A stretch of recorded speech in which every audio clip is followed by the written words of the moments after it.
beautiful people. Welcome to the Dr. Joy Show, your prescription for total wellness. And I'm your host, Dr. Joy. Today, we have a guest that has had 2 heart attacks and survived. Yeah, you're going to meet him. He's a pretty cool person, too.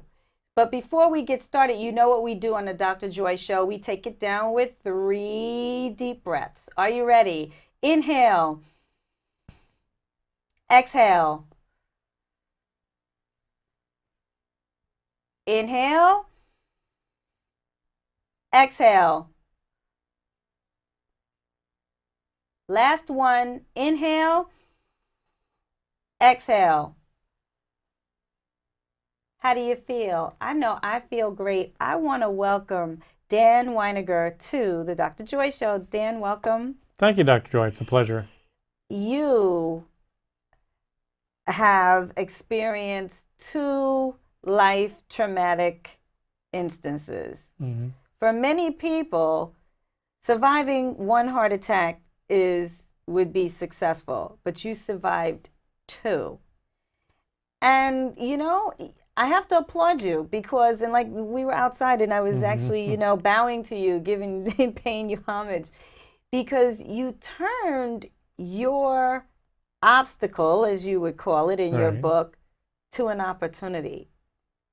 Absolutely. I love that.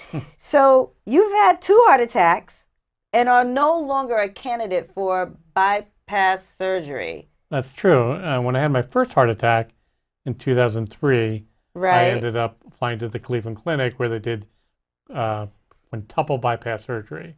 So they did 5 bypasses and corrected one of my valves. But this time, and it's been about 13 years since my first heart attack, I got to the hospital and they said 80% of my heart had died.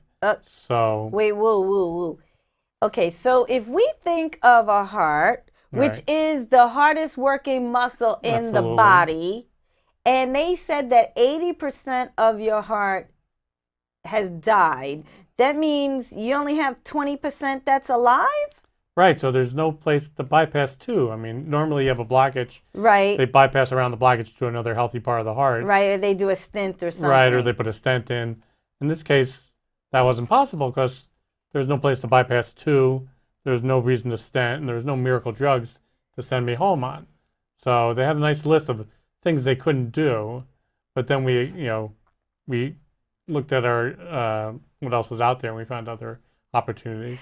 Okay, but I want to also talk about your book. You call your heart failure a gift. Right. And why is that? I like to drive my wife crazy. Well, according to your book, and ladies and gentlemen, y'all should get this book, okay? We'll talk about where you can get it later. The Gift of Heart Failure, 12 Fabulous Fundamentals for Turning Obstacles into Opportunities. And you are very vivid in your book. You told a story. Your book tells your story, and it's very vivid. So is it an easy read? It's an easy read, but it's chock full of nuggets, life nuggets that this man has written and put together for us. So take us through it.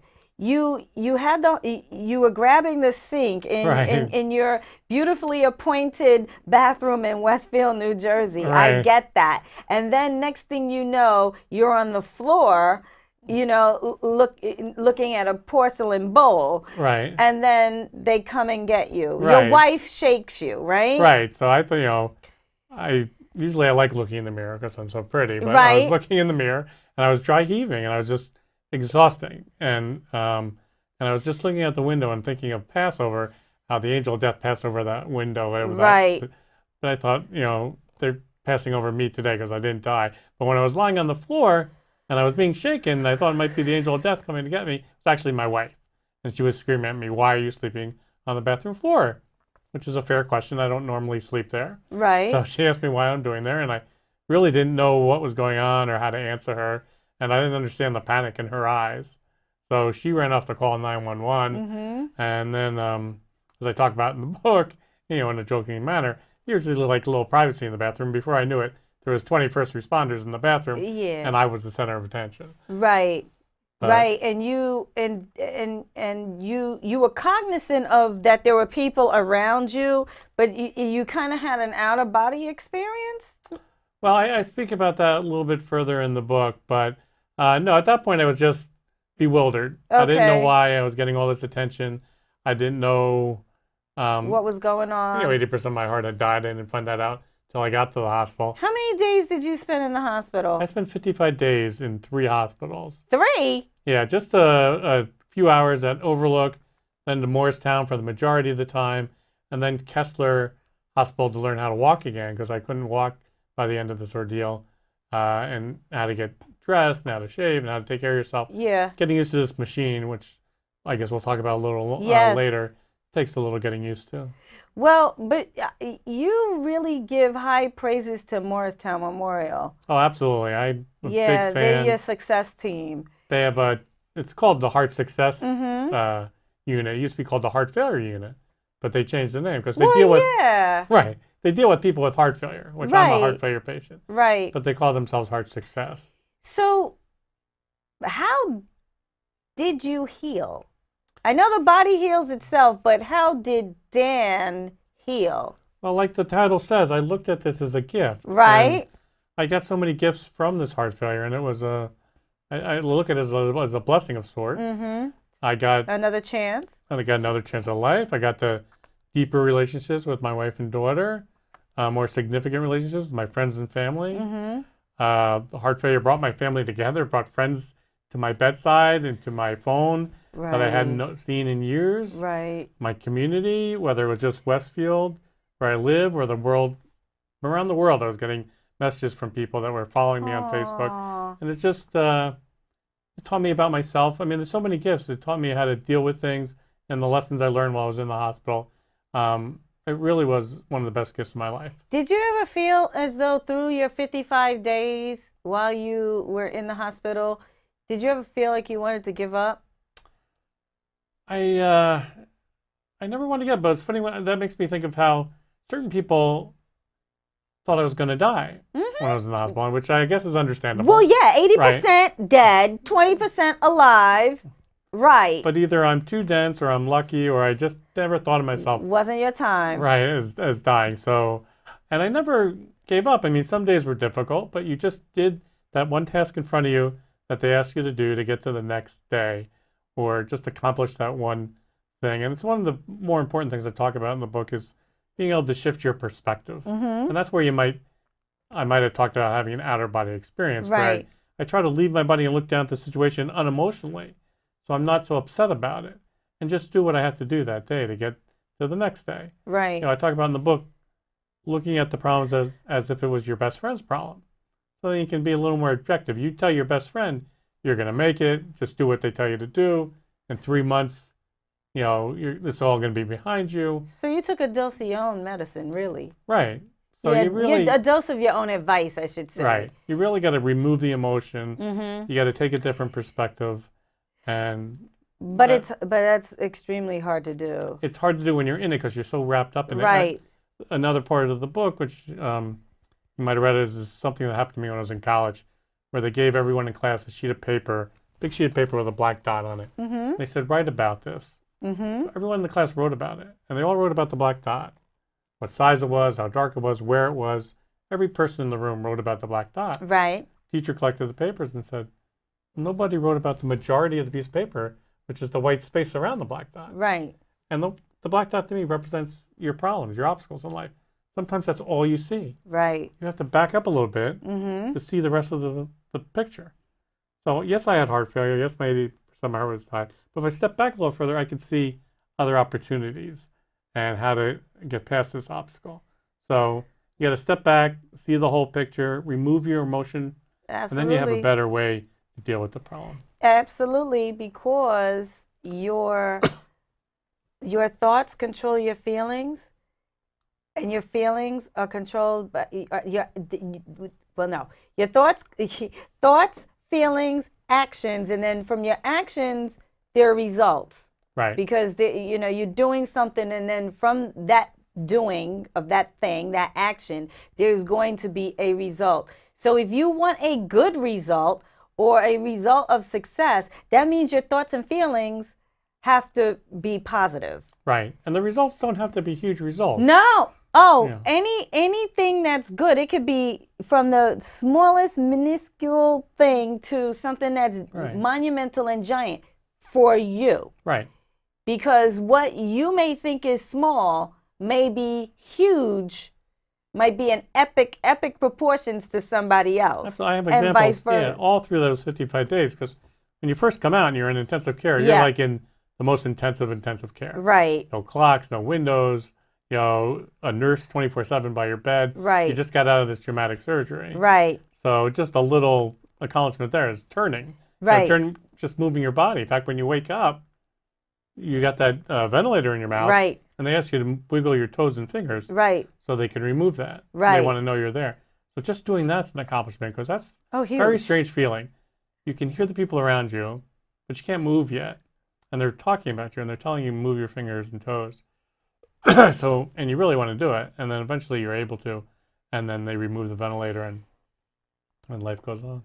I asked you if you had a phone, and you said your phone was in the other room. Yes. And I said, okay, so what's that? And I pointed to the bag there, and you said those are your extra batteries. Right. Can you explain? Sure. I mean, I guess most people aren't hooked up to batteries, but I am. And this is the power, what's called the LVAD, left ventricle assist device. Mm-hmm. So when they gave me that list of things they couldn't do, they couldn't do bypass surgery, they couldn't do a stent, they couldn't send me home on drugs. The one thing they did recommend is you could wait in the hospital for a heart transplant, but that's, you get sicker and sicker as you're waiting. Right. Or you can get a left ventricle assist device, Mm-hmm. an LVAD. So it's a pump located under my heart. Okay. So my blood goes in the right side of my heart, Mm-hmm. into this pump, and then Mhm. into my aorta, Mm-hmm. and pumps my blood for me. Then the wire goes through my body and comes out here Okay. into this bag, and this bag has the batteries and controller. So this controls the LVAD and powers the LVAD. Mm-hmm. So if these batteries go out, then my LVAD would stop and I might stop. So I carry extra batteries with me, of course. So these last a long time. They last 10 hours. Okay. But I have extras with me. Yeah. I got 4 more at home. And at home I can plug into a machine that's plugged into the wall. So do you need to, for your LVAD, do you need to be connected to it 24/7? Mm-hmm. That's the one thing you have to get used to. This wire that you see going from the bag goes into my abdomen. Okay. And that's one of the harder things about daily life is you have a wound there where the wire goes in. Right. It's bandaged, and my wife, who's tremendous at this, better than the nurses at the hospital, she changes my dressing for me every 3 days with all kinds of gloves. You have clean gloves, then you got to change into sterile gloves, you got a sterile field. Because you don't want an infection on that wire, so it goes right up to your heart. Exactly. Right. You have to be extremely careful. So when people ask me what I can't do in life now, what I basically can't do is I can't do a handstand, and I can't go swimming. But besides that, I can do anything. Okay. So I just have to have this bag around me 24/7. All right. So you can't go into a pool and you can't go into the beach, but you Right. can lay on the beach. I can lay on the beach. I can do anything else I want to do. And you can't take a bath. Got it. Okay. No, but you can take a shower if you put it in the, in plastic. plastic things. Can you ever disconnect from it for a certain period of time? I never have. No, I don't. You Well, we wouldn't don't want you I mean, to. you wouldn't want to. Yeah. I have another controller in that bag as well. So if something went wrong, I could replace the controller. But you wouldn't want to be off the machine for more than 15 minutes. So you on the transplant list? Yes, I'm on the list for now 15 months. You're on it now. I am on it now. So the biggest thing about being on a list is you can't be more than 3 hours away from the hospital that you're listed at. Okay, so where are you listed? Morristown? Newark, Beth Israel is where they do transplants. Okay, Newark, okay. So I'm on the list, and the list is a tricky thing because it doesn't work by how long you're on the list. Yeah, I was going to ask you, how does that process work? How do we get Dan Weiniger from whatever number you are? Do you know your number? It's not a number because a heart becomes available, right? And then if you match it by size, weight, proteins, blood type, right, it will now go to the sickest person okay. on the list that matches. Okay. So there's people on the list that are called 1As. They're in the hospital waiting. Their LVAD doesn't work, or they couldn't get an LVAD, right. whatever reason. So they would get a heart before I would get it. Then if no one's in the hospital and a heart comes in that matches me, then it would go to people that are outside the hospital like me, and it would go to the sickest person. So you get a heart transplant, that's another surgery, Right. recovery, but no more LVAD. Right. No more LVAD, and they say it's the gold standard. Yes. 5 years ago, it was without question the way to go because LVADs weren't this small. You might have to stay in a room in the hospital for your LVAD to work. Right. And they're getting smaller. I can imagine a time when these batteries could be inside me, like a pacemaker battery. Right. Then I wouldn't even need a heart transplant. So you never know what the future holds. Science is amazing. So yes, it is. and we just got to go with the flow, right? Right. And would you talk about that in your right, book? Right. Doctors now say, it's still better to get the heart transplant, but it's getting close as technology improves. Now, your younger daughter, who you adopted, wrote an essay about her experience while you were in the hospital. And tell us a little bit about that essay. That's what inspired the book. And it was a powerful essay because when you're in the hospital, people are excited when you first go to the hospital. They're excited when you survive the surgery. But, the weeks go by and you kind of get detached from your family. She has music lessons. She has school. She's busy. Everybody has their lives. And you're in the hospital trying to accomplish that little thing to get to the next day. Right. Which is exciting for you, but it's not so exciting that you sat up, to the rest of the world. Right. But so she was going through her own experience of her father. I mean, she's already lost birth parents or don't know, who they are or what happened. Right. Now she sees her father, who's supposed to be, I felt like might be a little male chauvinist, 1950. I feel like I'm supposed to be the man in the house. Here I am being carried down the steps. I'm looking at my daughter holding her puppy. You're looking at all the pictures. I'm looking at all the pictures of our They take you down the stairs, right? So my life wasn't flashing in front of my eyes. I was actually seeing my life you pass saw by. it. And I'm looking at her for a second, and she's looking at me, and I wish you could stop and say, get out of the stretcher and go over and hold her and say, everything's going to be okay. But I couldn't. Yeah. I had a bunch of people around me. You've lost control of your life now. People are doing what they're going to do, and they're taking you out the door. So they take me down the stairs, they take me out the door. I can just picture her standing there watching her father go out the door, not knowing what happened. Right. Her mother's upset. Her mother's angry. Her mother doesn't know what's happening to her family structure. Right. So she wrote an essay how she went to school the next day. She didn't know whether to tell her friends. Yeah. She didn't know what was happening. She made a joke about it. Her mother got mad. Her mother had to go to the hospital every day to see me. But then she talked to you in the hospital, right. And then that's what you started. Did you start writing the book when you were in the hospital? No, I didn't start writing it, but I thought to myself, these are the little things in life. Absolutely. Right. Appreciate the little things. She had came to me after surgery, and her mother had left the room. She said she was upset about something. She was sorry. Right.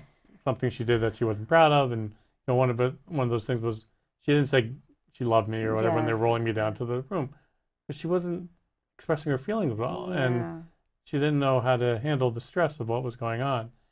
And we just had a moment together where I said, you don't have to say anything. I know it. I know how you feel about me. It's fine. I know you love me. I know this is difficult for you, but I really didn't understand what she was going through while I was lying there. So reading the essay opened up my eyes to how what happens to you can ripple out and affect other people. Oh, yeah. Of course. Oh, yeah. And she did find a friend in our local tennis club where she was taking lessons. She once walked in and she started to tear up. And the owner saw her there, realized what was happening, offered her an after-school job, no money, just come teach the kids. Right, mind diversion. Kids. Mind diversion. Right, and she did that every day. Now she still works there years later. Well, that's great. And she loves it. So let's talk about fear, which, ladies and gentlemen, fear is like a terrible emotion to have. I call it false evidence appearing real, and I think Dan would agree. Did you think that you might die? I never thought I was going to die, and I realized that fear is future-orientated. I'm in the video business, and so I always think of myself as a producer and director. And you can do the same thing with your thoughts. Like you're lying in the hospital bed, nothing to be fearful at that moment. You're not dying, nothing's happening to you. The only reason fear would become is if you project in the future and say something bad's going to happen. And that would just be from your own thoughts. Right. Maybe you saw a family member die, or maybe, you're just imagining bad things happening in the future, and that creates the fear. So if you stay in the moment, There's nothing to be scared of. Be present. Right. You can be in danger. That's something different. Right. But there's nothing to be. Fear is an illusion. Yes. So it's a difficult thing to do, and I'm not saying it's easy. No. And there's a lot of components to it. But when I was lying in there in that moment, if you're where your feet are, a lot of people say, there's nothing to be scared of. It's only your thoughts that make you scared because you think you assign a bad outcome. Exactly. And that can be anything, whether, like you said, like you're laying in a hospital. It could be whether you lose a job, you lose your home, you know, something that's perceived to be a non-pleasant event. Let's talk about something pleasant, though. Let's talk about kindness and forgiveness. You state those elements in your book. What were some acts of kindness that you experienced? Well, I probably have to, I mean, a lot of them, but the biggest ones were the nurses. Yeah. And the nurses in the hospital are just wonderful people. Right. But you start to resent them because they're the ones telling you what to do. You can't get out of bed. You can't walk to the bathroom yourself. You got to call me if you want to do this. You got to take this. You got to do this. Don't do this. So you really got to tell yourself, these people are here to help you. Yes. And you got to surrender your dignity, and you got to accept that they're here and helping you. And they want you to heal. They want you to heal as much as you want. And they're the kindest people. But I'll tell you a quick story that I love about the nurses. When you're lying in the intensive care unit, in the first one, I realized, you know, I look around and I said, gee, there's no bathroom here. How do you go to the bathroom? And then they take you in another room and you say, oh, God, there's a bathroom, but now you just a toilet in the corner of the room with no walls. Right. So I remember the first time I was able to move. So they're getting me out of bed, and I'm still hooked up to a wire. I have things coming out of my neck. I have 2 IV poles. I have oxygen on. I got all this equipment. I have drains coming out of me. So I stand up at the end of the bed, and they say to me, here's a plastic urinal. Let's see what you can do, Mr. Weiniger. And I got a nurse on each side of me. I'm thinking to myself, gee, I've never been in this situation. You know, what's the social protocol here? You got to go. You got to go, Dan. Do you chit-chat with these nurses? Do you look out the window? No, they're just wonderful people. They're there to help you.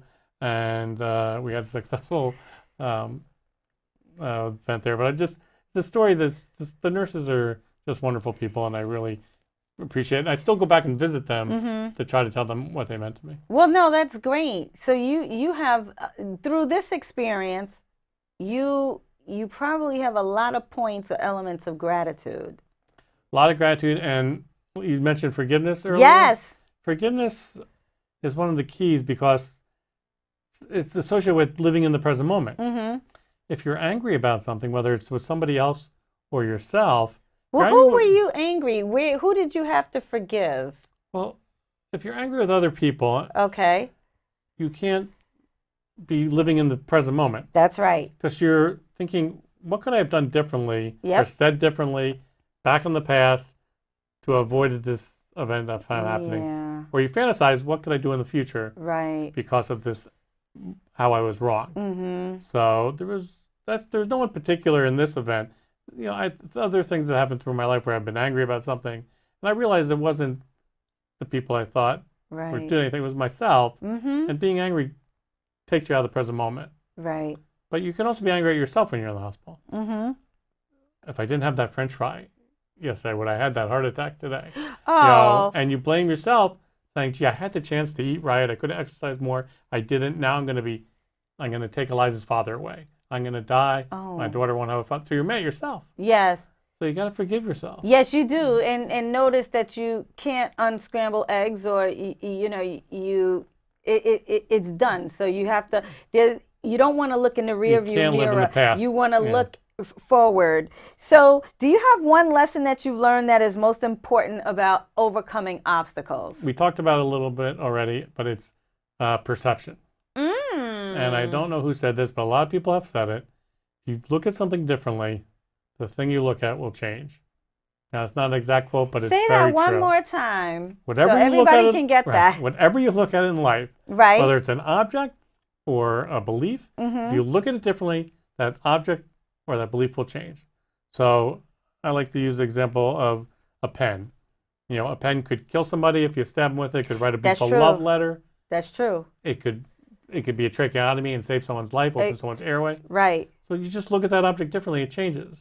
people look at their LVADs I've read online. Some people look at them and think they look like they're carrying a bomb because they got a wire, this and that. I think it makes me look like a superhero, especially when I put on the Yeah. other bag. Oh, yeah. Then I got a X across my chest. Right. So I think it makes me look great, and it's a great place to hang a name tag or put a pen. Right. So I try to look at it as a wonderful thing. So you always look at, if you have a glass, you always look at the glass half full. Absolutely. Or 3/4 full. Absolutely. Instead of a quarter empty, right? So you say in your book, if you want a miracle in your life, be a miracle in the life of others. What do you mean by that? Well, that's something my father taught me a long time ago, and another one of the best lessons I learned in the book is every morning wake up and you ask yourself, do I live in a good universe or do I live in an evil universe? Oh, yeah. And that will change your day if you can answer in the affirmative. Mm-hmm. If I was cut off while driving here, and I believe I live in a good universe, I say, oh, thank God. Guy missed me. I'm going to be on time for my interview. What a great day. Mm-hmm. If I live in an evil universe, I might say, that son of a gun, he cut me off. I'm angry. I'm pounding out. I can't I'm hitting the believe horn. he cut me off and I'm hitting the horn, right. And all of that anger, it spews out, and Right. the And negative the rest of the day, feelings, everything that happens. everything else is bad the rest of the day. Absolutely. That's true. But being a miracle, I went to the 5K for the New Jersey Sharing Network. Mm-hmm. They're the organization that educates people on organ donation. Right. And also, I don't know if it's the right word, they go out, collect the organs, and bring them to the hospitals when they're needed for transplant. Mm-hmm. I went to their 5K, and there's 10,000 people there. And I was one of the team leaders. And I got to stand on stage, look at these people. And I walked amongst them later, and I got to say hello to people. And I realized everyone there was touched by organ donation, whether they received a heart, or they gave part of a living organ Right. to a relative or a stranger, or someone in their family died and they gave the gift of an organ to somebody else. Right. And I realized I'm walking amongst 10,000 miracles. Yes. And I thought to myself, gee, if you want a miracle in your own life, be a miracle in someone else's life. That's right. And good things will happen to you. Dan, thank you very much for being a guest on the Dr. Joy Show.